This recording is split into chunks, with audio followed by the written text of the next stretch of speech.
तो जय हिंद, नमस्कार प्यारे विद्यार्थियों। आज इस वीडियो में हम आपको बताएंगे कि फिजिक्स का जो 2021 में इंटरमीडिएट का एग्ज़ाम होने वाला है उसके लिए मोस्ट इम्पॉर्टेंट क्वेश्चन की सीरीज हम लाए हैं।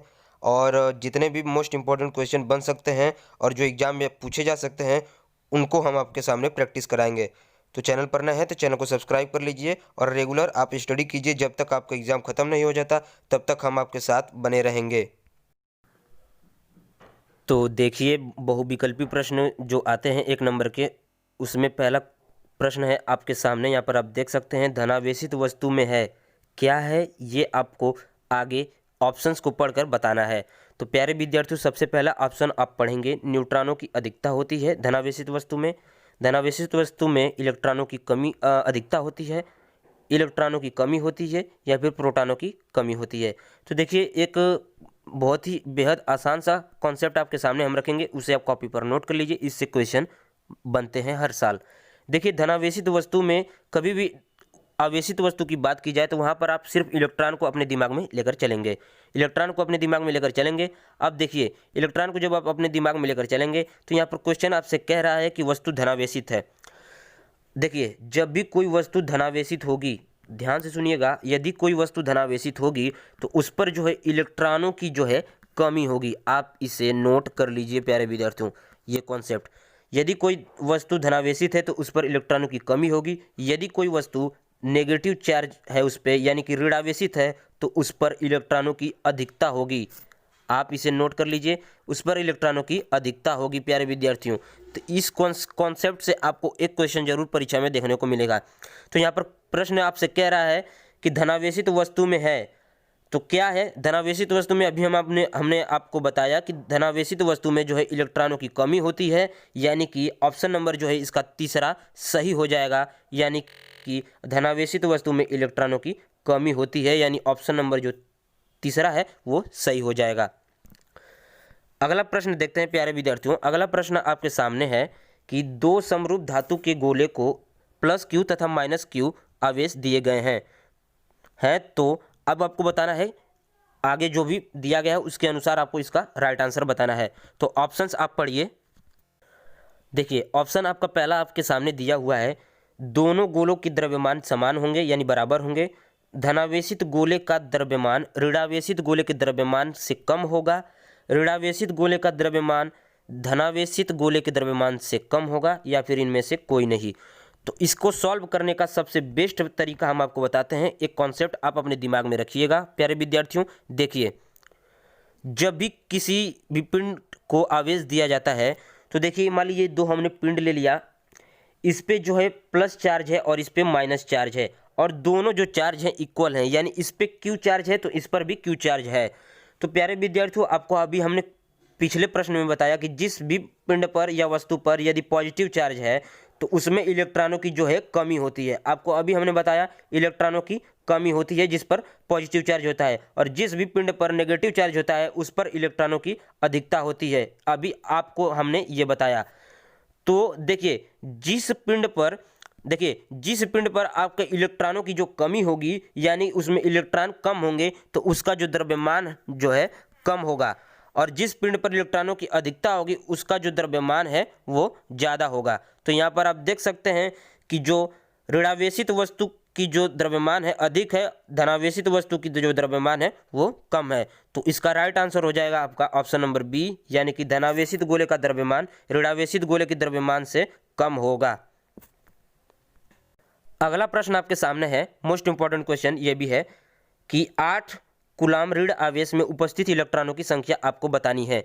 तो आपने पढ़ा होगा विद्युत क्षेत्र चैप्टर में, स्थितिक विद्युत में आपने पढ़ा होगा Q बराबर NE, एक फॉर्मूला आपने पढ़ा होगा जहाँ पर Q आपका इलेक्ट्रॉन ये है आपका आवेश है, N जो है इलेक्ट्रॉनों की संख्या है, और E जो है इलेक्ट्रॉन पर आवेश है। तो इसी की सहायता से हम इस क्वेश्चन को सॉल्व करेंगे प्यारे विद्यार्थियों। तो यहाँ पर देखिए, Q का जो मान है 8 कूलम हमको दिया हुआ है, तो Q बराबर आपका हो जाएगा NE। Q बराबर हो जाएगा आपका NE, ठीक है। Q की वैल्यू आपको दी गई है 8, N का मान आपसे पूछा है, ई का जो मान होता है 1.6 गुणे 10 के घाते -19 कूलाम होता है। अब आपको n की वैल्यू फाइंड करनी है, तो n की वैल्यू फाइंड करने के लिए n बराबर आप लिखेंगे, इसको नीचे लाएंगे यानी 8 बटे के हो जाएगा 1.6 गुणे 10 के घाते -19 हो जाएगा। अब ऊपर नीचे अगर आप 10 से गुणा करेंगे तो ये हो जाएगा 80 और ये हो जाएगा आपका जो है 16। ये आपका 16 हो गया, यहाँ पर आप देख सकते हैं ये 16 हो गया, तो इसे आप काट देंगे, कैंसिल करेंगे, 16 पचे 80, तो ये 5 बार में कट जाएगा और ये जो नीचे का जो 10 के घाते -19 है ये ऊपर में चला जाएगा, तो ये हो जाएगा 5 गुणे 10 के घाते 19, इसका आंसर आ जाएगा। यानी n की वैल्यू जो इलेक्ट्रॉनों की संख्या आपसे पूछ रहा है उसका जो मान आ जाएगा 5 गुणे 10 के घाते 19 आ जाएगा। तो प्यारे विद्यार्थियों, मुझे विश्वास है कि आपको ये क्वेश्चन समझ में आ रहे होंगे। अगला प्रश्न आपके सामने हम लेकर आ गए हैं।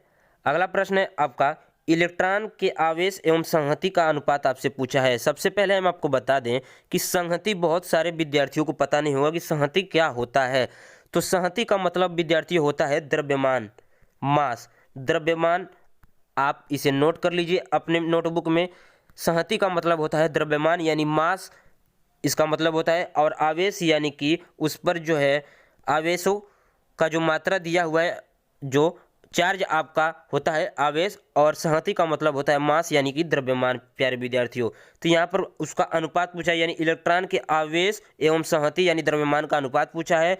तो इलेक्ट्रॉन को जो आवेश है Q और द्रव्यमान m का अनुपात पूछा है, तो Q का मान होता है 1.6 गुणे 10 के घाते -19, 10 के घाते -19 कूलाम, और बटा में जो इलेक्ट्रॉन का द्रव्यमान होता है, यदि आपको पता है तो अच्छी बात है, यदि नहीं पता है तो हम आपको बता देते हैं, 9.11 गुणे 10 के घाते -31 इसका मान होता है, किलोग्राम इसका मान होता है। यदि आप इसे कैलकुलेटर से सॉल्व करेंगे तो बहुत जल्दी इसका सॉल्यूशन आ जाएगा, और इसे आप डायरेक्ट याद रखें प्यारे विद्यार्थियों, परीक्षा में डायरेक्ट पूछा जाएगा, आपको सॉल्यूशन में अपना टाइम वेस्ट नहीं करना है। आपको बता दें, इलेक्ट्रॉन के आवेश तथा इलेक्ट्रॉन के द्रव्यमान में जो अनुपात होता है, इसे सॉल्व करने पर आपका आ जाएगा जो है ऑप्शन नंबर ए, इसका 1.77 गुणे 10 के घात 11 कूलाम प्रति किलोग्राम। ठीक है प्यारे विद्यार्थियों, मुझे विश्वास है कि ये भी प्रश्न आपको समझ में आ गया होगा। ठीक है, अगला प्रश्न और अंतिम प्रश्न देखते हैं बाकी के। अगला प्रश्न आपके सामने है प्यारे विद्यार्थियों कि 1 माइक्रो कूलाम और 4 माइक्रो कूलाम के दो आवेश एक दूसरे से कुछ दूरी पर रखे गए हैं, तो उन पर लगने वाले बलों का अनुपात आपसे पूछा है। तो प्यारे विद्यार्थियों, इसके लिए हम आपको एक कॉन्सेप्ट बताते हैं। देखिए, जब भी दो आवेश एक दूसरे से कुछ दूरी पर रखे होते हैं तो उन पर एक बल आरोपित होता है, जो आपने पढ़ा होगा कूलाम का नियम। F इक्वल टू होता है K Q1 अपान R स्क्वायर, ये फार्मूला आपने पढ़ा होगा। इसी फार्मूले से इसे हम सॉल्व करेंगे। अब इसमें समझने वाली ये बात है कि इन एक दूसरे पर पूछा है, यानी इसका इस पर जो बल है और इसका इस पर जो बल है, ये आपसे पूछा है। तो देखिए, इन दोनों पर बलों का जो अनुपात है समान होगा। क्यों होगा? देखिए, क्योंकि फॉर्मूला जो होता है F बराबर K Q1 अपान R स्क्वायर। जब आप इस पर मान रखेंगे तो देखिए, मान लीजिए उनके बीच की दूरी R है, तो देखिए उनके बीच की दूरी जब R है और K जो नियतांक है, जब उनकी बीच की दूरी R भी समान है और K भी समान है और Q1 Q2 भी समान है, तो उन पर जो है आवेश का मान जो है एक ही आएगा, यानी कि एक संबंध एक इसका राइट आंसर होगा। इसे सॉल्व कर कर भी हम आपको दिखा देते हैं। आपको F बराबर होता है K, अब Q1 का मान दिया है 1 और Q2 का मान दिया है 4 बटा में R स्क्वायर, ये हो गया। ठीक है, ये हो गया फोर्स पहले का दूसरे पर, और जब हम निकालेंगे दूसरे का पहले पर तो ये वही आ जाएगा K, Q का मान आपका दिया हुआ है 4 और गुणे 1 बटा के R स्क्वायर। जब आप इसे सॉल्व करेंगे तो ये सारी चीज़ें कैंसिल हो जाएंगी, यानी इसका आंसर आ जाएगा एक संबंध एक। प्यारे विद्यार्थियों, तो आई होप कि ये आपको वीडियो पसंद आया होगा। चैनल पर नए हैं तो चैनल को सब्सक्राइब कर लीजिए, क्योंकि आपके लिए हम मैथ के भी क्वेश्चन शाम को अपलोड करेंगे इस वीडियो पर। जय हिंद, जय भारत।